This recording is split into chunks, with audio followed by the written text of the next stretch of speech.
The kitchen smelled like burnt grease and broken dreams. Marco Chen stood in the back alley, hands shaking, as he stared at the crumpled note in his palm. The handwriting was childish, uneven, but the words cut deeper than any knife in his restaurant. "Boss, I'm sorry. I had to do it. Please forgive me. David." Around him, the city woke up. Cars honked. People rushed to work. Life moved forward, like it always did. But Marco couldn't move. He couldn't breathe. Behind him, the back door of Chen's kitchen hung open. Inside, his safe stood empty. $10,000.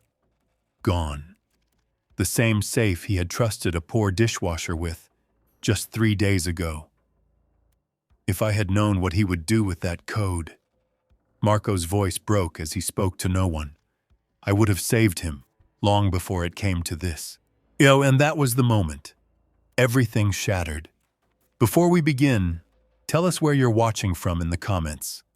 And if stories about trust, second chances, and hidden truths move your heart, please subscribe. Morning always started the same way at Chen's kitchen. The small restaurant sat squeezed between a laundromat and a bookstore in downtown Portland. From outside, it looked tiny. Barely enough room for 10 tables. But inside, magic happened. Marco Chen arrived every day at 4 in the morning. He was 42 years old, built like someone who lifted heavy pots instead of weights, with gray hair starting to show at his temples. His hands were scarred from years of burns and cuts. His eyes were tired, but kind. He unlocked the back door and stepped into the dark kitchen. First, and he turned on the lights. Then he started the coffee. Then he checked the walk-in freezer, counting ingredients like a soldier checking weapons before battle. This restaurant was everything to him. His parents had owned it before him. His grandmother had owned it before them. 3 generations of Chen family had poured their souls into this place. The recipes were old. The customers were loyal. The rent was barely affordable. But it was home. By 5 in the morning, the prep work began. Marco sliced vegetables with movements so smooth they looked like dancing. He prepared sauces that his grandmother had taught him when he was 7 years old. Every chop, every stir, every taste carried memory. He didn't notice when the back door opened again. "Morning, boss." Marco looked up. David Torres stood in the doorway, as skinny as a broom handle, wearing clothes that had been washed too many times. He was 23 but looked younger. His eyes were always down, like he was scared the world would yell at him if he looked up. "Morning, David," Marco said. "You're early." "Couldn't sleep," David said quietly. He walked to the dish pit, a corner of the kitchen most people ignored. 3 sinks, mountains of plates waiting, steam rising like ghosts. This was David's world. He had worked here for 8 months, never missed a day, never complained, never asked for anything. Marco watched him tie his apron. Something about the kid bothered him, not in a bad way, in a sad way, like David was carrying something heavy that he wouldn't put down. "David?" Marco called out. The young man turned. "Yes, mon boss? You eat breakfast yet?" David hesitated. "Not hungry." Marco shook his head. He cracked 4 eggs into a pan, added vegetables, cheese, and spices. Within minutes, he slid a perfect omelet across the counter. "Sit. Eat." David's eyes went wide. "Boss, I can't. I got dishes." "Dishes can wait 5 minutes. You can't." David sat slowly, like he wasn't used to chairs. He picked up the fork and took one bite, then another. Then he ate like someone who hadn't seen food in days. Marco pretended not to notice, but he noticed everything. That was when Maria walked in. Maria Santos was the head waitress, 58 years old, built like a grandmother who could also win a fight. She had worked at Chen's kitchen for 20 years. She knew every customer by name. She knew every secret in the neighborhood. "Oh, morning, Marco," she said, pouring herself coffee. Then she saw David eating. Her eyes softened. "Good," she said quietly. "That boy needs meat on his bones." Marco nodded. "You know anything about him? Where he lives? Family?" Maria's face changed. "Why are you asking?" "Just curious." She leaned closer, voice dropping. "I asked around. He lives in a shelter. St. Anthony's, down on 3rd Street. Goes there every night. Leaves before sunrise." Marco's chest tightened. "Why didn't he tell me?" "Pride," Maria said. "Some people would rather starve than ask for help." Marco looked at David, who was finishing the omelet like it was the best thing he had ever tasted. And maybe it was. That afternoon, lunch rush hit like a storm. Orders flew in. Plates flew out, when the kitchen became a battlefield of fire and speed. Marco moved like a general, calling orders, fixing mistakes, keeping everything perfect. David worked in his corner, washing dishes faster than seemed possible. His hands moved through scalding water without flinching. Plate after plate, pot after pot, never stopping, never slowing. At 2:00, when the rush finally ended, Marco found David leaning against the wall, eyes closed, breathing hard. "You okay?" Marco asked. David jumped. "Yeah, boss. Just tired." "Take a break." "I'm fine." "David," Marco's voice was firm. "Take a break." The young man nodded and stepped outside into the alley. Marco watched through the window. David sat on an old crate, head in his hands. His shoulders shook slightly. He was crying. Marco felt something twist in his stomach. Only he had seen that look before. Years ago, in the mirror. That night, after closing, Marco sat in his office. It was really just a closet with a desk and a computer that barely worked. He stared at a stack of bills. Rent, utilities, suppliers. The numbers didn't add up. They never did. Chen's kitchen was dying slowly. Customers still came, but fewer each month. New restaurants opened with shiny signs and cheap prices. Marco couldn't compete. He could only cook the way his grandmother taught him, and hope it was enough. He opened the safe hidden behind a loose panel in the wall. Inside was $10,000. Emergency money. Money he had saved for 3 years. Money that was supposed to keep the restaurant alive when everything fell apart. He stared at it for a long time. Then he thought about David, thought about the kid washing dishes for minimum wage, sleeping in a shelter, eating 1 meal a day if he was lucky. Marco made a decision. That would change everything. The next morning, he called David into the office. "Sit down," Marco said. David sat, looking terrified. "Boss, did I do something wrong?" "No. You did everything right." David blinked, confused. Marco took a breath. "I need to tell you something. I'm going to Seattle this weekend. Business trip. 3 days." "Okay. I need someone to handle the money while I'm gone." David's eyes went wide. "Boss, Maria has her hands full with customers. I need someone I trust in the kitchen." "But I'm just the dishwasher."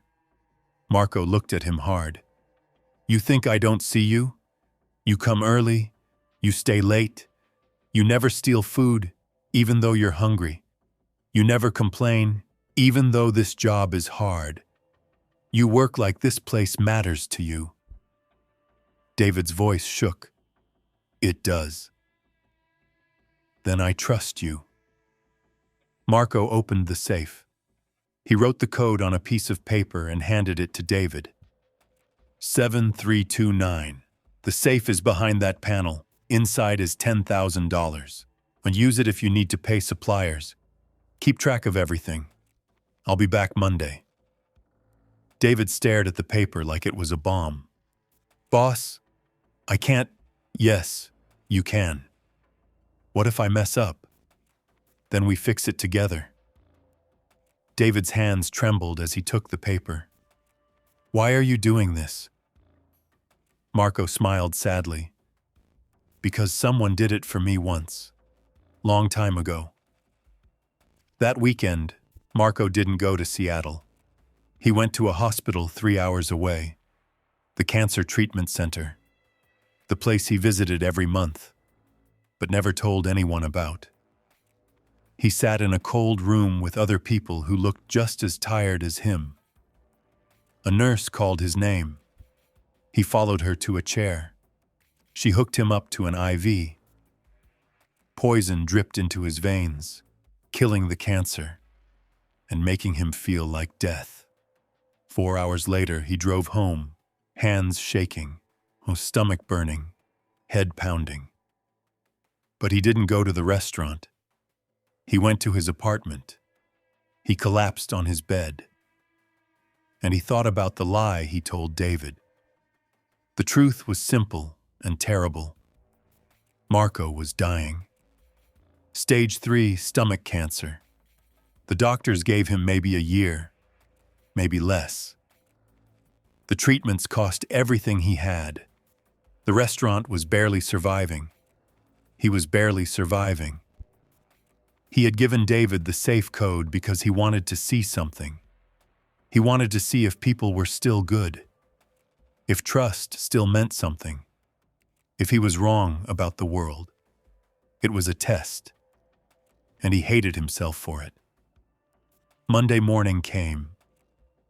Marco returned to the restaurant, pale and weak, but pretending to be fine. He walked in through the back door. The kitchen was clean, spotless, everything in its place. When David was already there, washing dishes, humming quietly.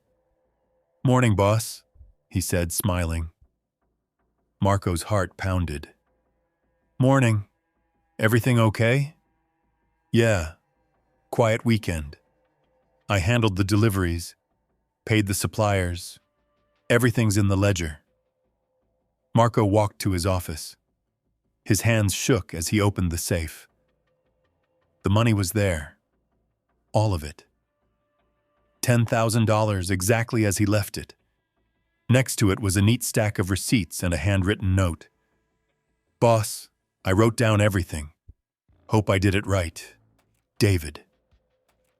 Marco sat down hard.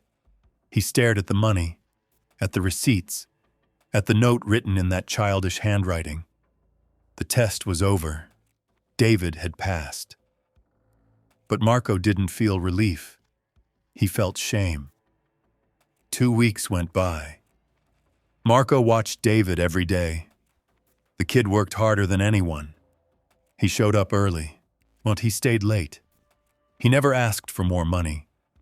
He never asked for anything. One night, Marco was closing up when he heard a noise in the alley. He stepped outside.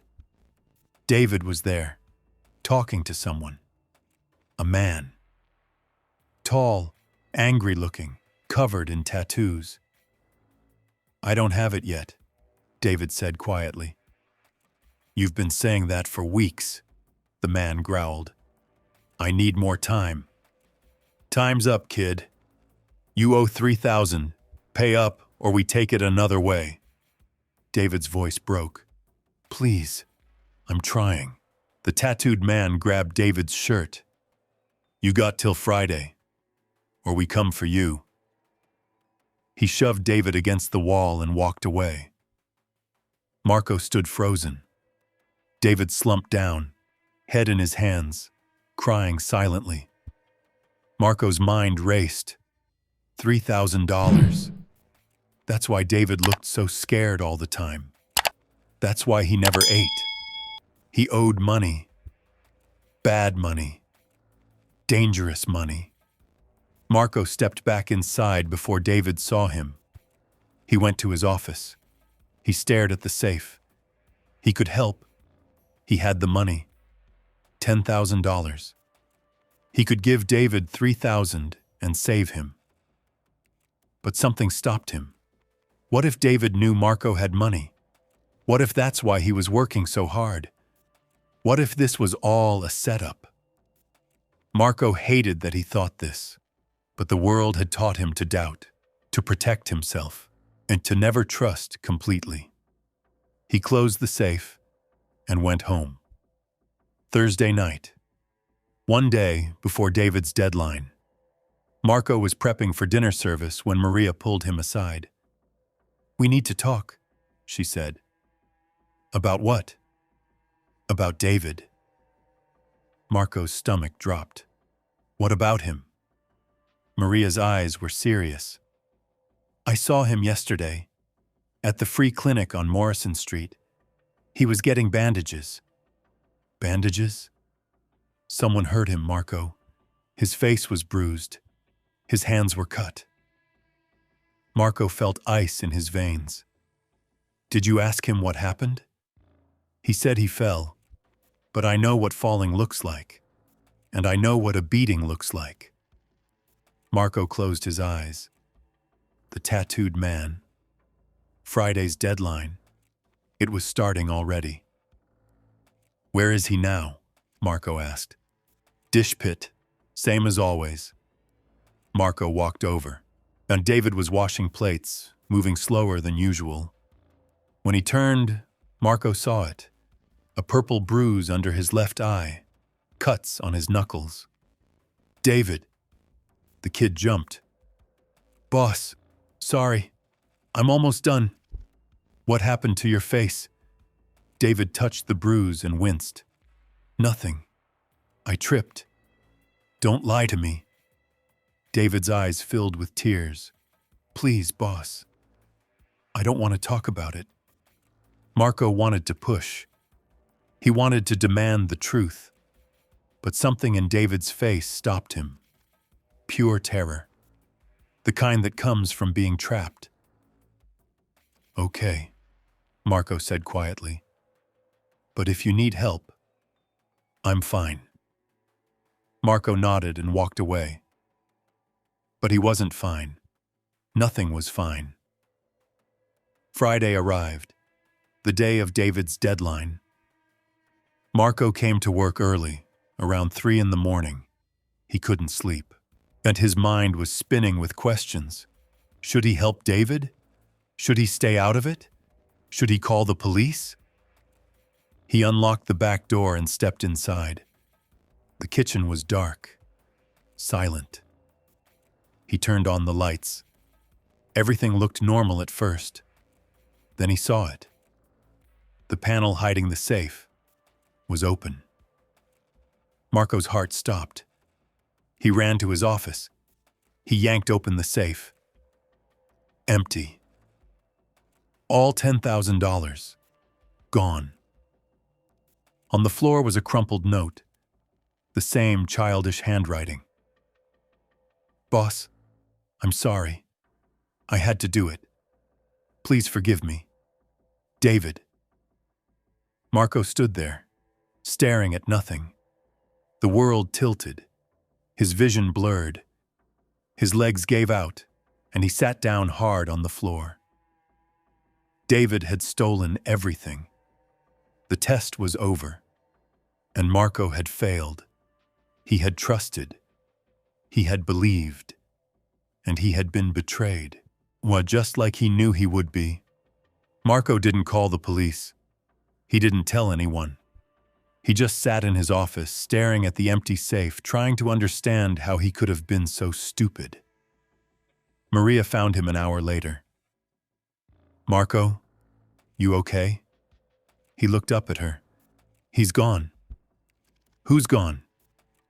David. He took the money. All of it. Maria's face went pale. What money? The emergency fund. $10,000. I gave him the code and he stole it. Maria sat down slowly. Why would you give him the code? Because I'm an idiot. No, you're a good man. Marco laughed bitterly. Good men finish last, Maria. Good men get used. She shook her head. I don't believe David would do that. The money's gone. He's gone. What else is there to believe? Maria stood up. I'm going to find him. Don't bother. I'm going anyway. She walked out, leaving Marco alone with his broken trust and empty safe. Maria went to St. Anthony's shelter. She asked for David Torres. The woman at the desk shook her head. He hasn't been here in 3 days. Do you know where he went? No, but he left something for someone named Marco. Said if anyone came looking, to give this to him. She handed Maria a sealed envelope. Maria drove back to the restaurant. She gave Marco the envelope. He opened it with shaking hands. Inside was a letter. The handwriting was messy, but readable. Boss, I'm sorry I had to take the money. I know you trusted me and I broke that. I deserve whatever you think of me now. 3 years ago, I made mistakes. I owed bad people. They said if I didn't pay, they would hurt my little sister. She's only 12. She lives with my aunt in Seattle. I've been sending money every week to keep her safe, but it wasn't enough. They wanted more. They said Friday or they would go to Seattle. I tried everything. Extra shifts, selling my stuff. Nothing worked. Then you gave me the code. I didn't want to take it. I swear I didn't. But I couldn't let them hurt her. She's all I have left in this world. I took the money Wednesday night. I drove to Seattle. I paid them everything. They said we're even now. She's safe. I know this doesn't make it right. I stole from you. You gave me a chance and I ruined it. I'm not coming back. I can't face you. But I want you to know the truth. You're a good man, boss. Better than anyone I ever met. I'm sorry I wasn't good enough to deserve your trust. David. Marco read the letter 3 times. His hands shook. His chest felt like it was breaking open. Maria watched him. What does it say? Marco couldn't speak. He just handed her the letter. She read it. Tears filled her eyes. Oh my God! He didn't steal, Marco whispered. He saved his sister. We have to find him. Marco stood up fast. Where would he go? I don't know. But we start looking now. They searched everywhere. The shelter, the bus station, the cheap motels on the east side. No one had seen David. He had disappeared like smoke. By midnight, Marco sat on the curb outside the restaurant, head in his hands. Maria sat next to him. We'll find him, she said. What if we don't? We will. Marco looked at her. I tested him, Maria. I gave him that money to see if he would steal it. I didn't trust him. I doubted him. And he was just a kid trying to save his sister. Maria put her hand on his shoulder. You're human, Marco. Humans make mistakes. This mistake cost me everything. No, but this mistake taught you something. What? That trust isn't about being right. It's about being brave. Marco closed his eyes. Tears ran down his face. For the first time in years, he let himself cry. Not because he lost money, because he lost something more important. He lost the chance to help someone who needed it. Saturday morning. Marco opened the restaurant like always. He cooked. He served. He pretended everything was fine. But nothing was fine. Around noon, a little girl walked in.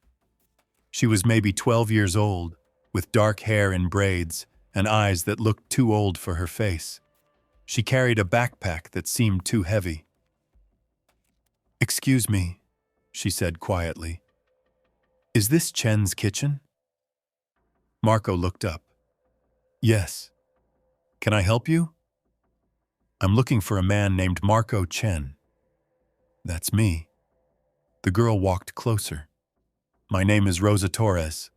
I'm David's sister." Marco froze. How did you find me?" "David told me about you. He said if anything ever happened to him, I should come here." Marco's heart pounded. "What do you mean if anything happened?" Rosa's eyes filled with tears. "He's in the hospital.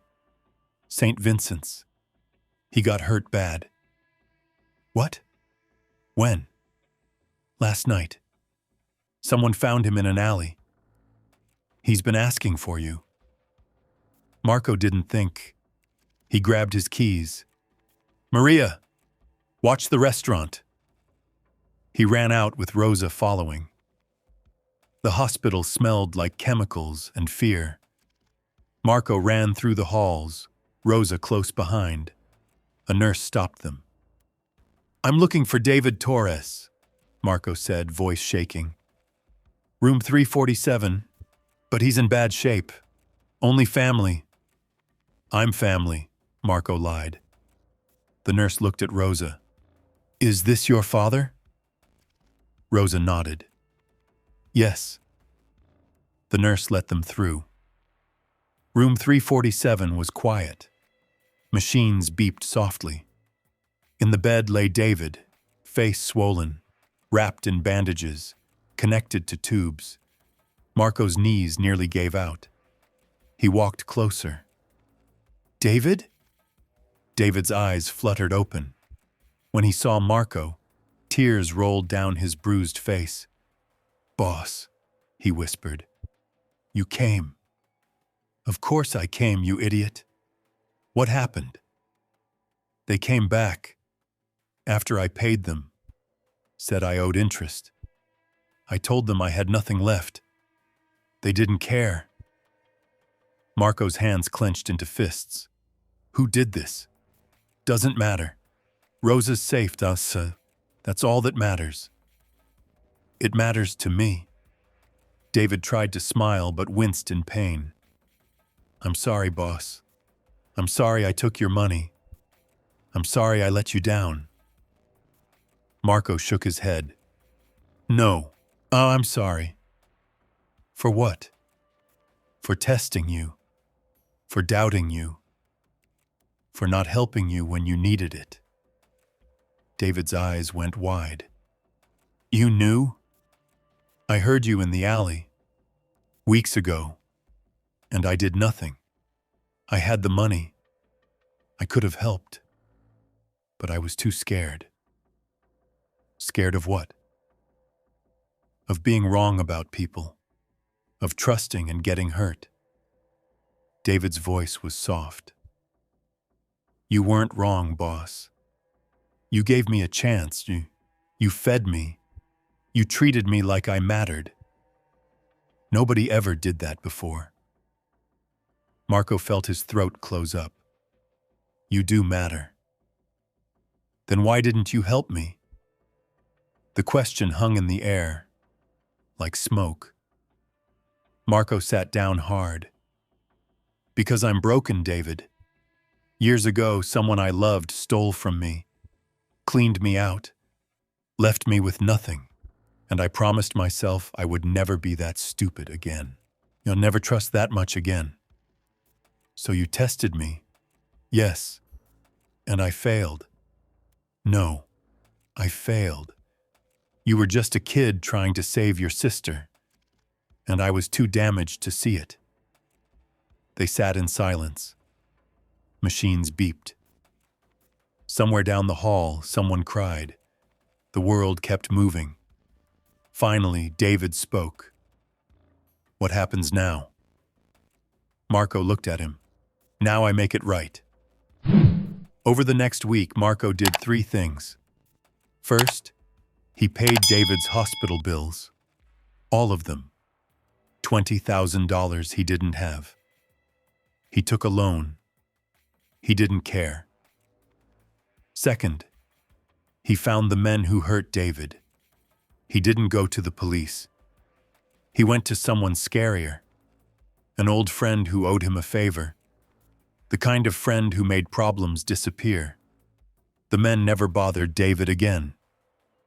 Third, he brought Rosa to live with him, temporarily, until David recovered.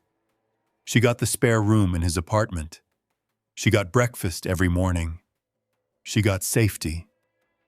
And David got something he never had before.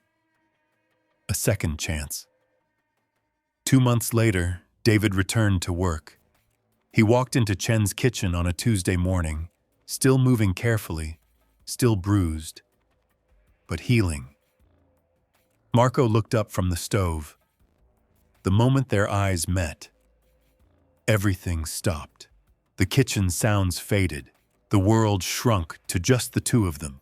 You're late, Marco said, voice rough with emotion. David smiled, tears already forming.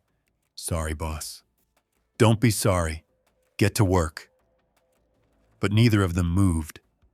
They just stood there, looking at each other across the kitchen that had become holy ground for both of them.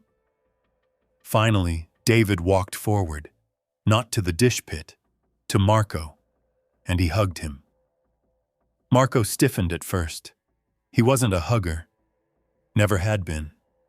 But then his arms wrapped around this kid who had become his son in all the ways that mattered, and he held on tight. I thought I lost you, Marco whispered. I thought I lost you too, David whispered back. Maria watched from the doorway, hand over her mouth, tears streaming down her face. When they finally pulled apart, Marco cleared his throat, embarrassed by his own emotion. Okay, enough of that. Well, we got work to do. David wiped his eyes. Yes, boss. He tied his apron and walked to the dish pit. But before he started, Marco called out, David, wait. The young man turned. I have something for you. Marco handed him an envelope. David opened it with shaking hands. Inside was a key and a letter. What's this? Read it. David's voice trembled as he read aloud. Effective immediately, David Torres is promoted to assistant kitchen manager.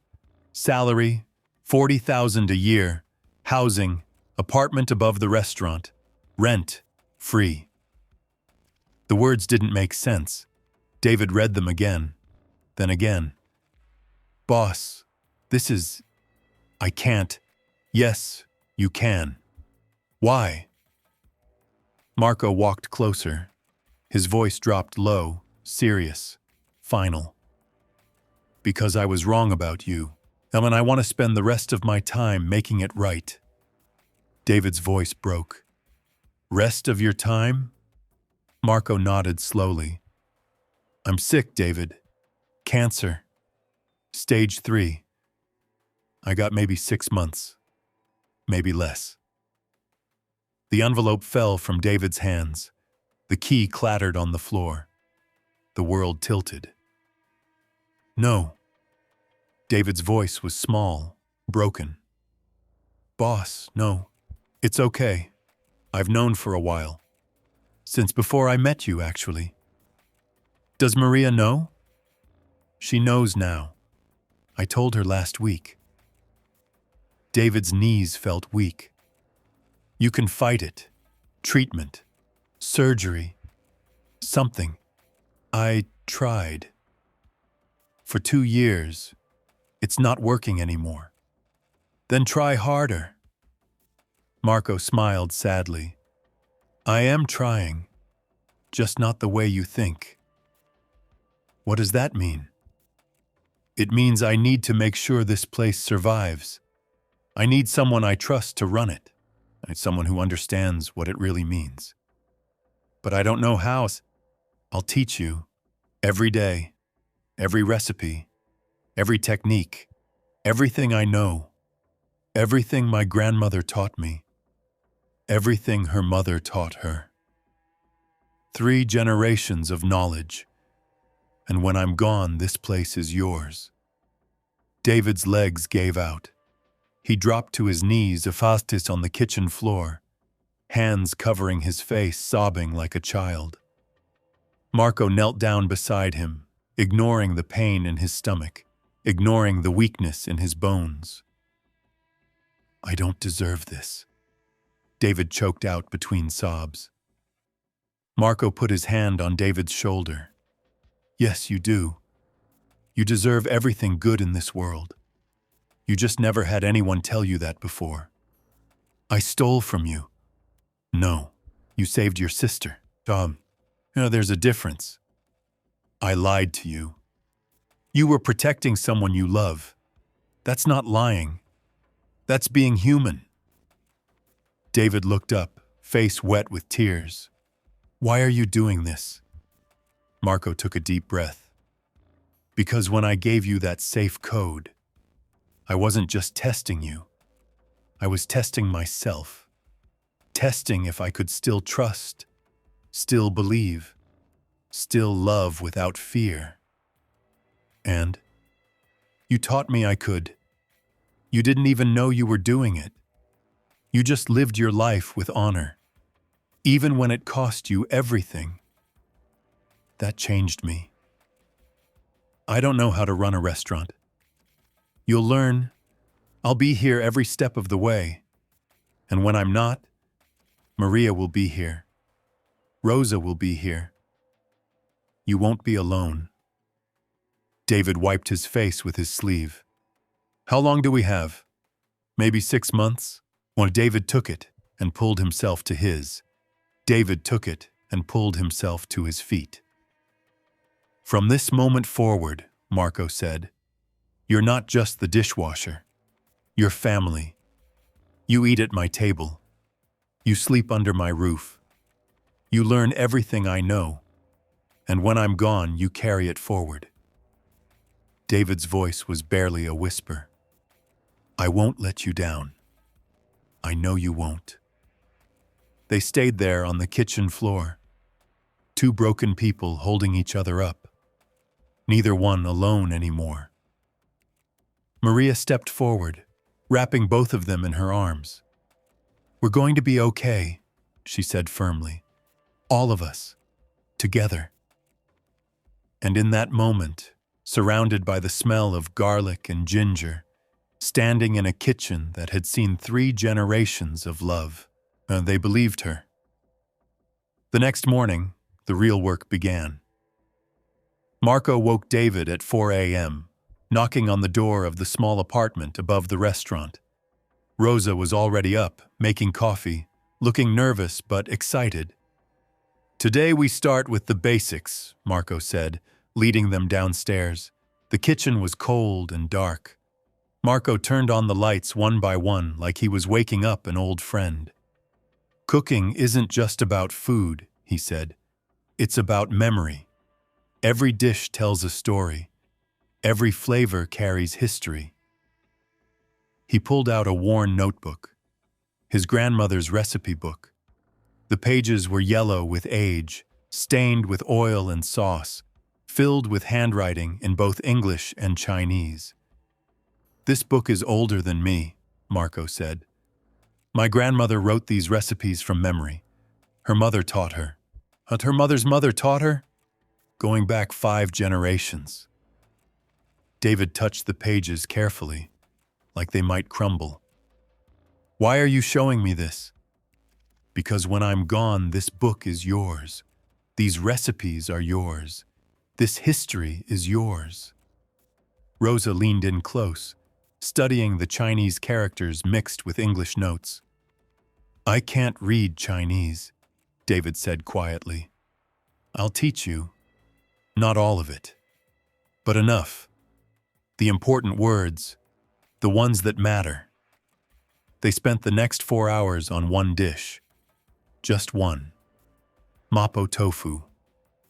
Marco showed them how to cut the tofu into perfect cubes, how to prepare the sauce with exact measurements of chili paste, fermented black beans, and Sichuan peppercorns, how to time everything so the flavors bloomed at exactly the right moment. The key, Marco said, is patience. But you can't rush this. The sauce needs time to develop. The tofu needs time to absorb. If you rush, you get nothing but disappointment. David wrote down every word. Rosa watched Marco's hands like she was memorizing a dance. By 9 a.m., they had made the dish 6 times. Each one better than the last. Each one closer to perfect. When they finally got it right, Marco tasted it and closed his eyes. "That's it," he said. "That's exactly how my grandmother made it." David and Rosa tasted it too. The flavors exploded, spicy, savory, complex, alive. "This is amazing," Rosa whispered. Marco smiled. "Now you know why people keep coming back." The weeks that followed fell into a rhythm. Every morning at 4 a.m., lessons. Marco taught them everything: knife skills, wok technique, and how to taste and adjust seasoning by instinct. How to cook 50 portions and make each one perfect. David learned fast. He had good hands, natural timing, and more importantly, he cared. Every dish mattered to him. Every customer mattered. Rosa was different. She was precise, mathematical. She wrote everything down in neat handwriting. She asked questions Marco had never thought to ask. "Why do we add the ginger before the garlic?" she asked one morning. "Because ginger takes longer to release its flavor," Marco explained. "But how much longer? 30 seconds? Maybe 40? Can we time it? To be exact?" Marco laughed. "Cooking isn't science, Rosa. But it could be. If we know exactly how long each ingredient needs, we can teach anyone to make it perfect." Marco looked at David. David shrugged. "She's got a point, boss." And so they started timing everything, documenting everything, creating a system that honored tradition, but made it teachable. The restaurant stayed open during all of this. Lunch and dinner service continued. Maria ran the front. David and Marco ran the back. Rosa helped wherever she was needed. Customers noticed the changes. The food was even better than before, more consistent, more alive. "What's your secret?" one regular asked Marco. Marco looked at David, who was plating a dish with the same care Marco had taught him. "I'm teaching him everything I know," Marco said, "so it doesn't die with me." The customer's smile faded. "Are you okay?" Marco nodded. "Better than I've been in years." And it was true. Despite the cancer, despite the pain, or despite the knowledge that his time was running out, Marco had never been happier. Because for the first time in his life, he wasn't alone. But the cancer didn't care about happiness. 3 months into the training, Marco collapsed again. It happened during dinner service. He was at the stove, finishing a plate, when suddenly the room spun. His legs buckled. He grabbed the counter but couldn't hold on. David caught him before he hit the ground. "Boss! Boss!" Maria called 911. The ambulance came. They took Marco to the hospital. This time was worse. The doctors ran tests, did scans, looked at Marco with eyes that said everything without words. "It's spreading," they told him, "faster than we hoped." "How long?" Marco asked. Maybe 2 months, maybe less. David was in the room. He heard everything. I'm sorry. We've done everything we can to help you, but we need more time to figure out what's going on. The doctor looked sympathetic but firm. I'm sorry. We've done everything we can. When the doctor left, David sat down hard in the chair. He put his head in his hands. Marco watched him from the hospital bed. Hey. David looked up. Yeah? We knew this was coming.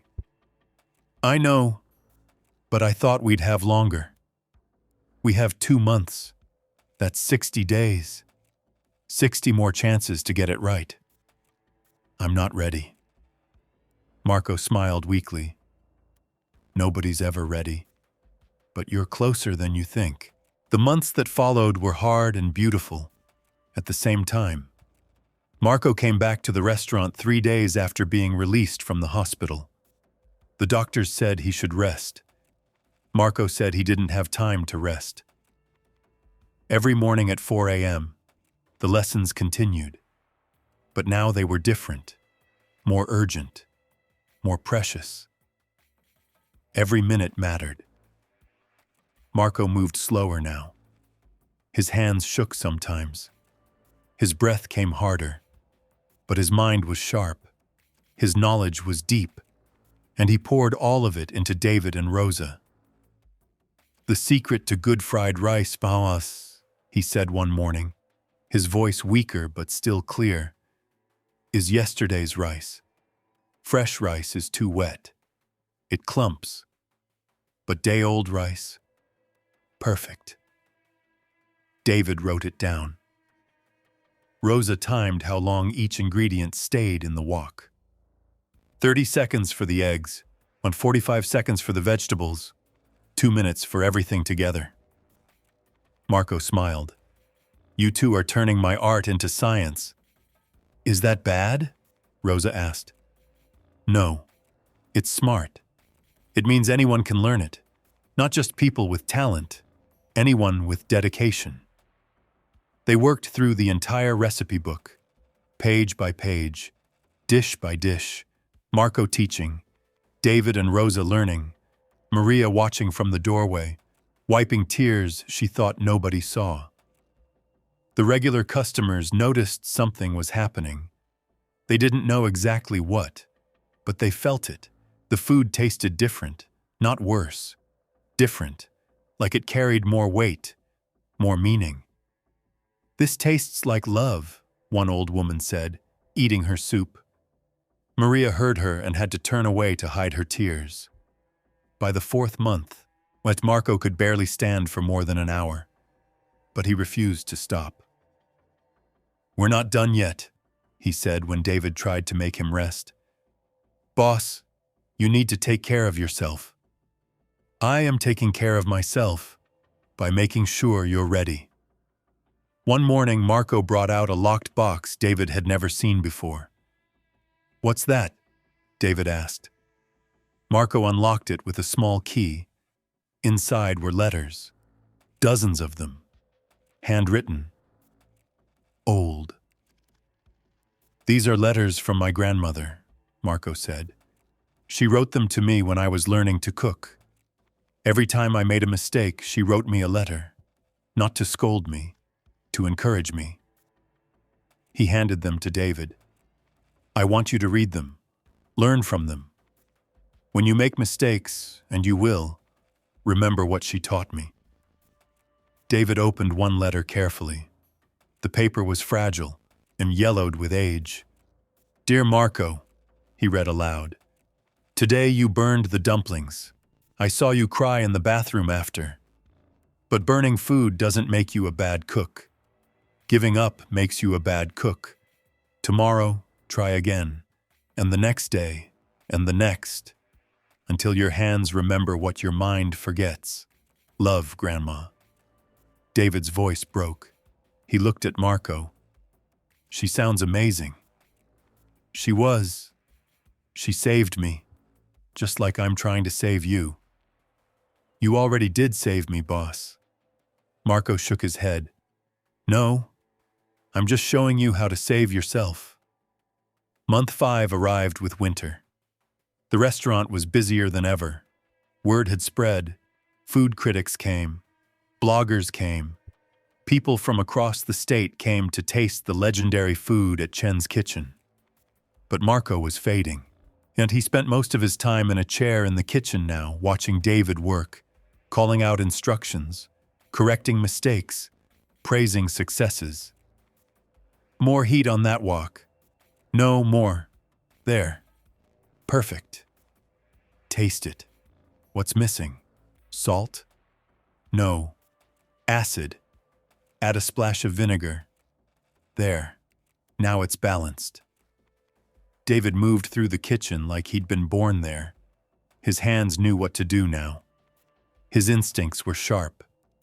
He was becoming the chef Marco had always known he could be. Rosa worked the line now, too. At 17, she could cook most of the menu better than some professional chefs. She was fast, precise, fearless. "You're going to be better than me," Marco told her one night. Rosa blushed. "No way." "Yes way. You have something I never had. You have David. You have Maria, and you have family who believes in you. I had to learn alone. You get to learn together." That night, after service, Marco asked David to sit with him in the dining room. "I need to tell you something," Marco said. David's heart sank. "What?" "The restaurant. Legally, it's still in my name. When I die, it goes to probate. That could take months, maybe years. The bank could take it. The government could take it. So what do we do?" Marco slid a folder across the table. "I already did it. The restaurant is in your name now. And Rosa's, 50-50, equal partners." David stared at the papers. "Boss, I can't accept this. It's already done. Signed. Notarized. Legal. But your family, you are my family. You and Rosa and Maria. That's it. That's all I need." David's hands trembled as he looked at the documents. His name, in legal writing, owner. "I don't know what to say." "Don't say anything. Just promise me you'll take care of it. Keep it alive. Keep the recipes alive. Keep the love alive." "I promise." They sat in silence for a while. Then Marco spoke again, his voice soft. "I'm scared, David."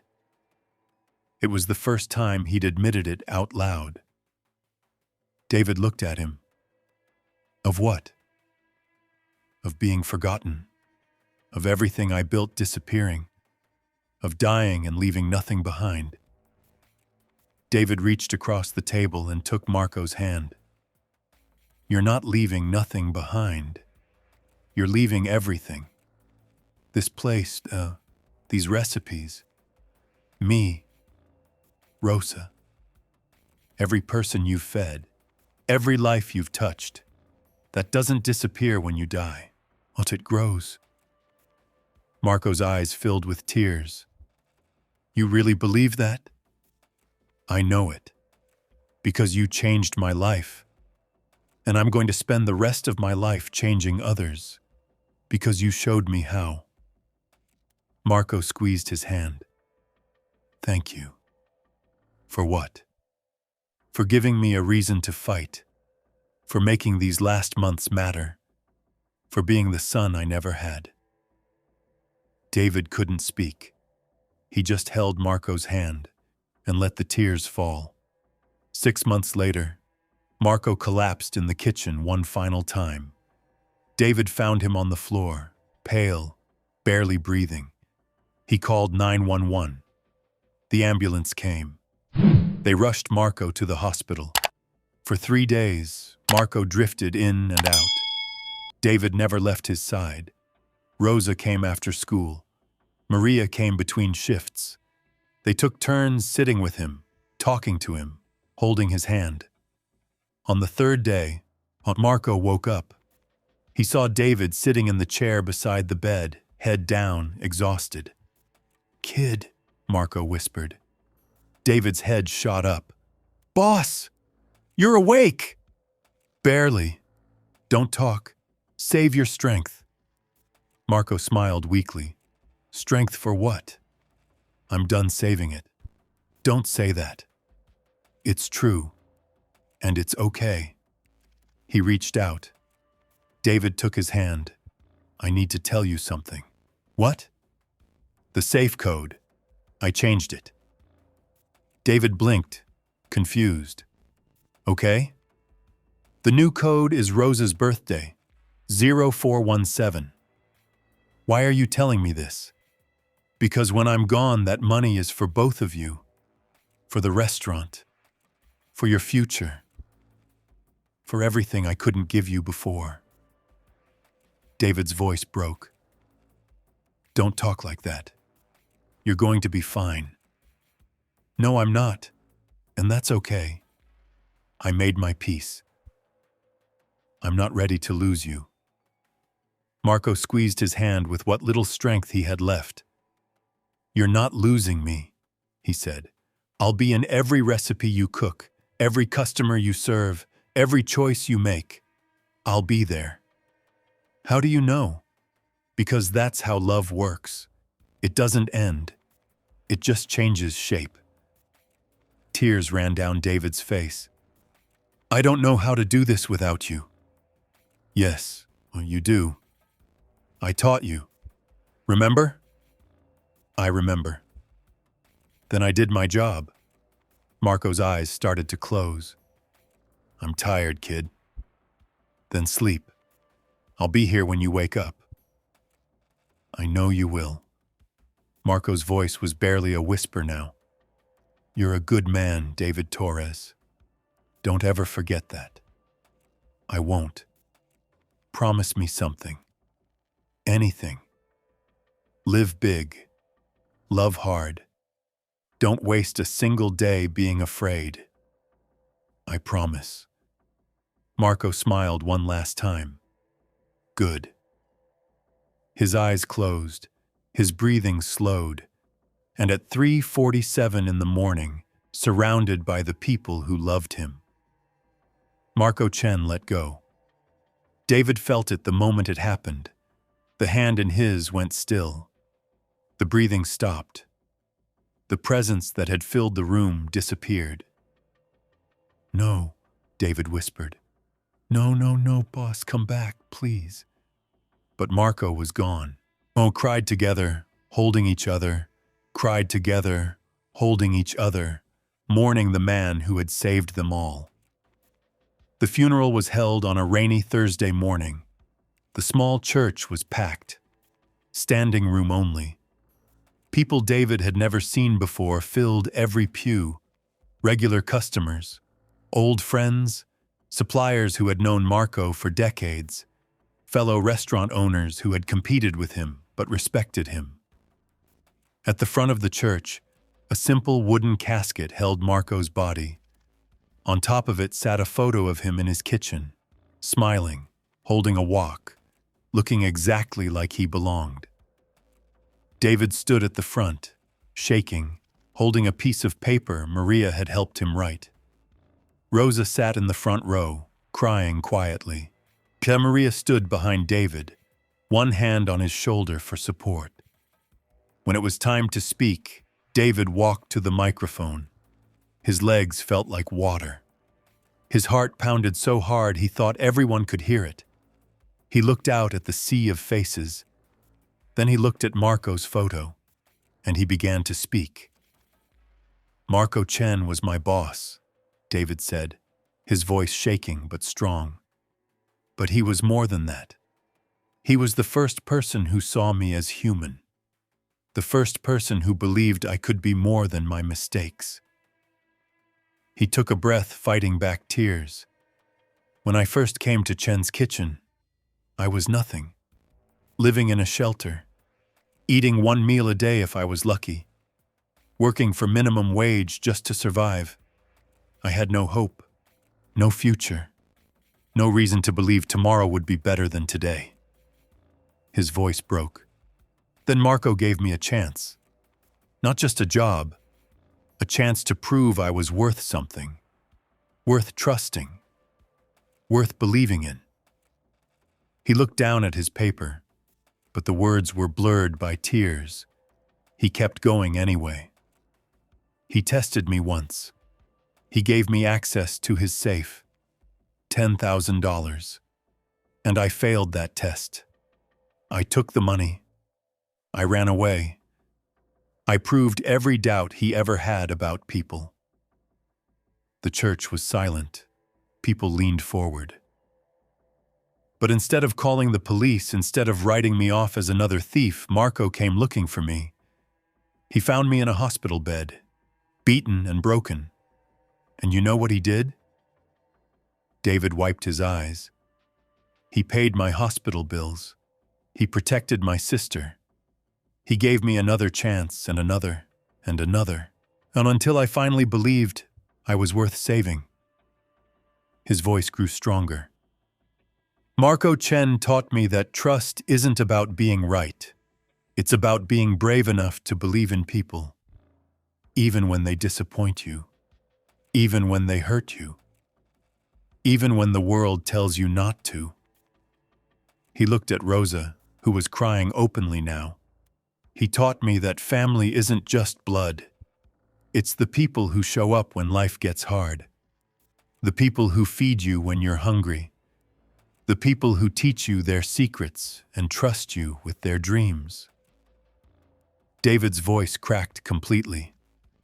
And he taught me that love doesn't end when someone dies. It just changes shape. It becomes the recipes we cook, the customers we serve, the kindness we show to strangers who need a second chance. He folded the paper and spoke from his heart. I don't know if there's a heaven, but if there is, I hope Marco knows that he's the reason I'm still alive, the reason Rosa has a future, the reason Chen's kitchen will keep feeding people for generations. He looked at the casket one last time. Thank you, boss, for everything, for the food, for the family, for the faith.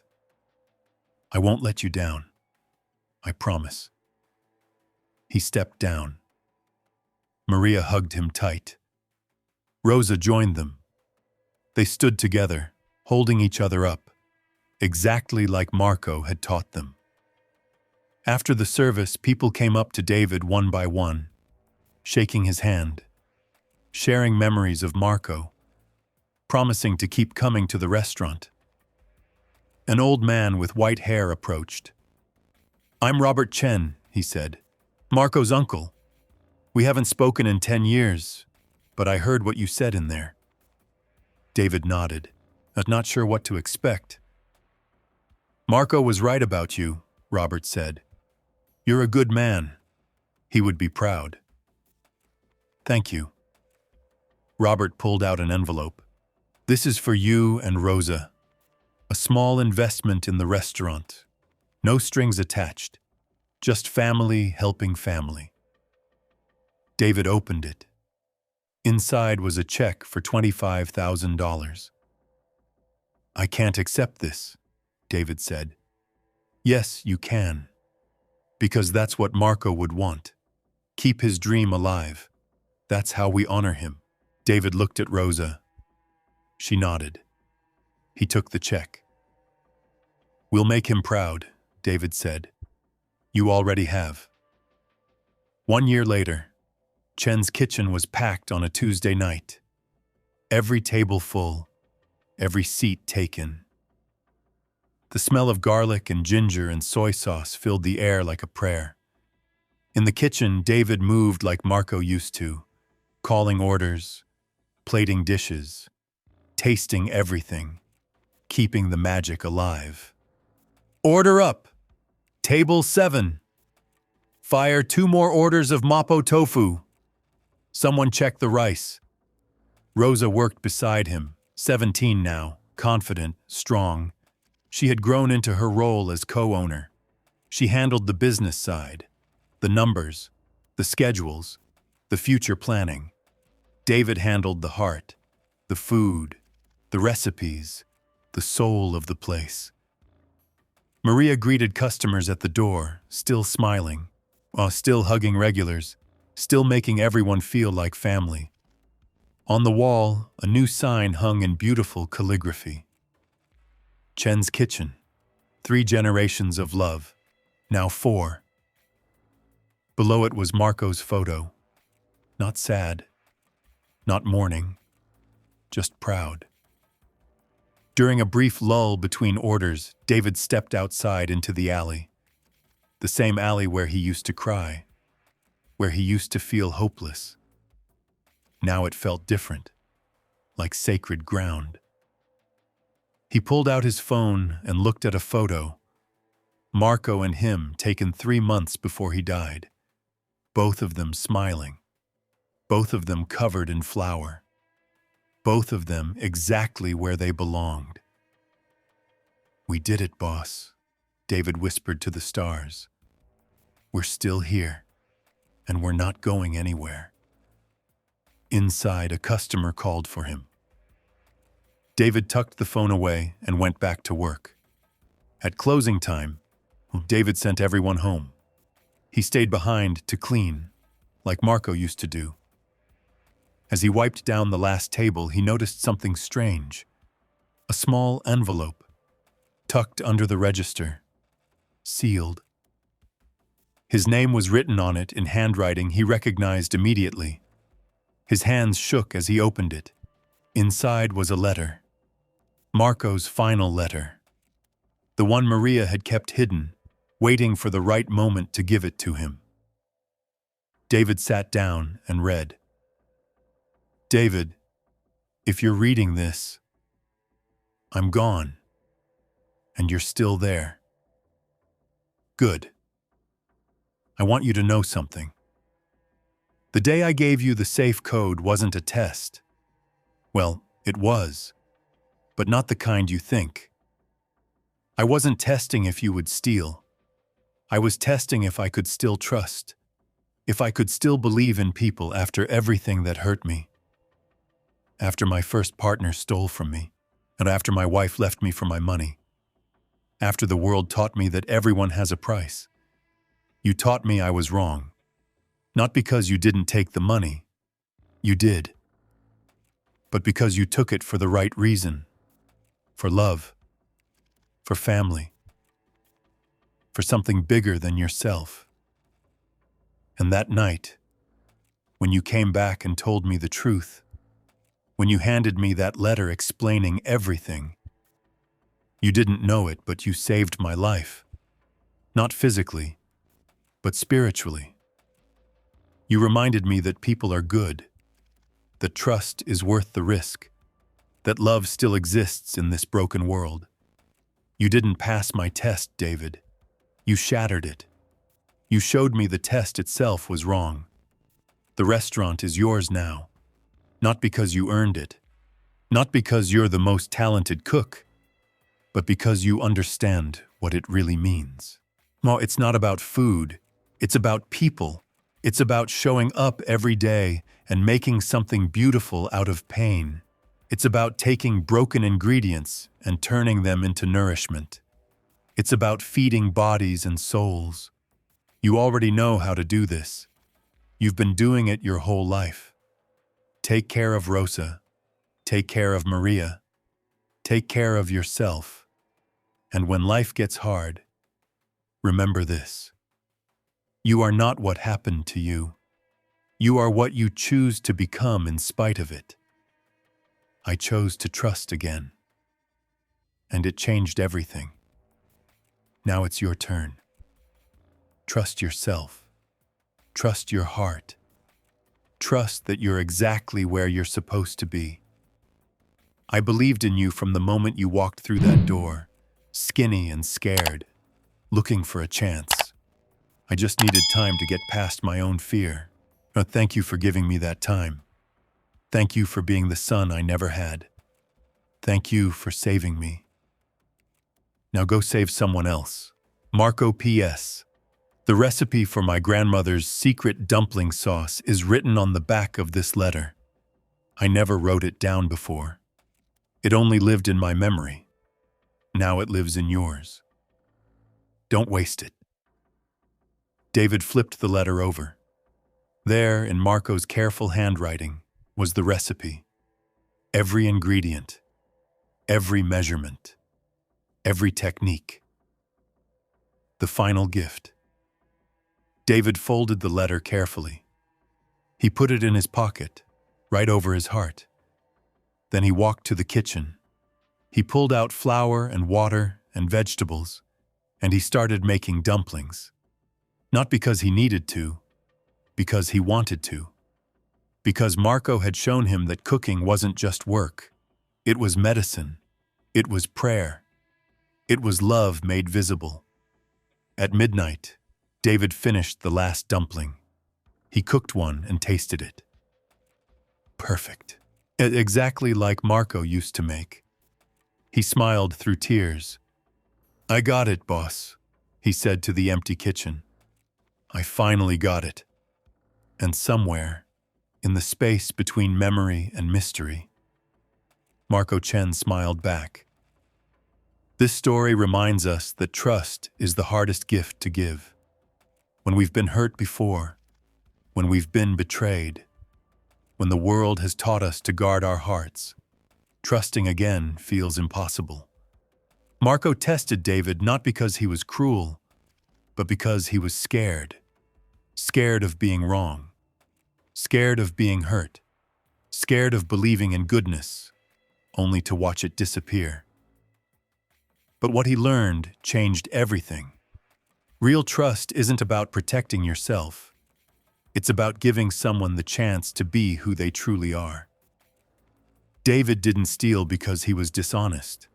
He took the money because love demanded it, or because protecting his sister mattered more than his pride.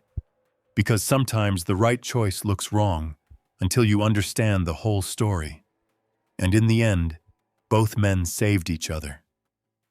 Marco gave David a future. David gave Marco peace. If this story moved you, ask yourself, who have you stopped trusting because you were hurt before? What would happen if you gave them one more chance? Share your thoughts in the comments. Your story might help someone else find the courage to trust again. And if you believe in second chances, in redemption, and in the power of believing in people, subscribe for more stories that remind us why humanity is worth fighting for. Because at the end of everything, the only thing that matters is how we treat each other when no one is watching, and whether we choose fear or love. Marco chose love, and it saved them both.